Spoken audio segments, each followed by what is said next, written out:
Hello again. When thinking about the possible fate of Britain and other countries in Western Europe, if immigration from Africa continues unchecked at the current rate, it may be instructive to consider the case of South Africa. 35 years ago, South Africa was a prosperous nation with an infrastructure as well developed as that in most European or North American countries. Today, it is on the verge of becoming a failed state. What has brought about this sad state of affairs? 500 or 600 years ago, the southern tip of Africa was inhabited largely by the Khoisan people, who used to be known as Bushmen. They are the most ancient human lineage, and they didn't look at all like our modern ideas of a typical African.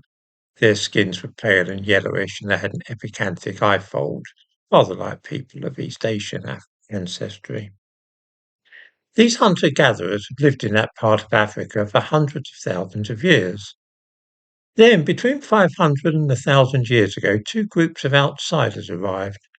One of these were the Bantu, who had since about 3000 BC been spreading out from their homeland in West Africa, killing and enslaving the other ethnic groups whom they encountered, namely the Pygmies of Central Africa and the Khoisan, who occupied the east and south of the African continent.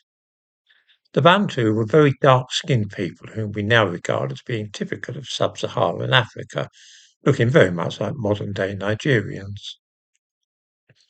They began practicing agriculture, the planting of yams a few thousand years before the birth of Christ, and this caused a population explosion which led to their surging out from their homeland into the rest of Africa. This huge population movement was similar in some ways to the expanding west of the Indo-Europeans at roughly the same time. The Bantu committed genocide on a vast scale, and when they reached the south of Africa, they began slaughtering the Khoisan. But then Europeans arrived and acted as a counter to the marauding Bantus.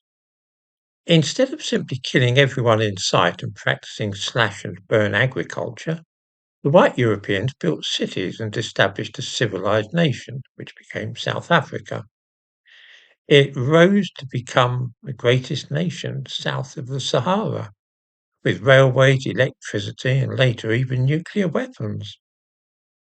Then, the white people ruling this country voluntarily relinquished power and handed over the governance to black Africans, the descendants of those savage Bantu.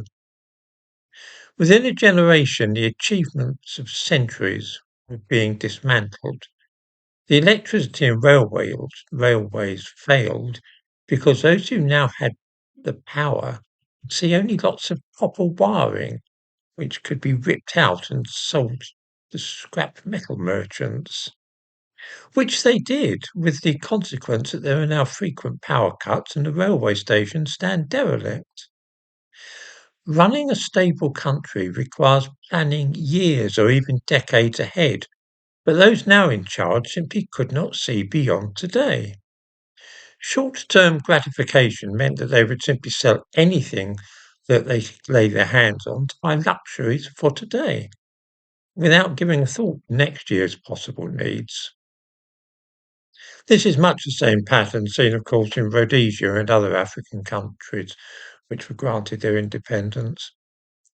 There is a marked reluctance to think about any time other than the present and the immediate needs of the hour. This constitutional inability to defer gratification and plan for the future has been studied in the United States, and the same thing observed there in African Americans. It appears to be something inherent, a genetic rather than cultural feature of those descended from Bantu stock. We must remember, of course, that as a result of the transatlantic slave trade, all the modern-day Caribbeans and African Americans are descended from the Bantus of West Africa. The implication for our own country, as we see these descendants of the Bantu acquiring political power here, are sobering.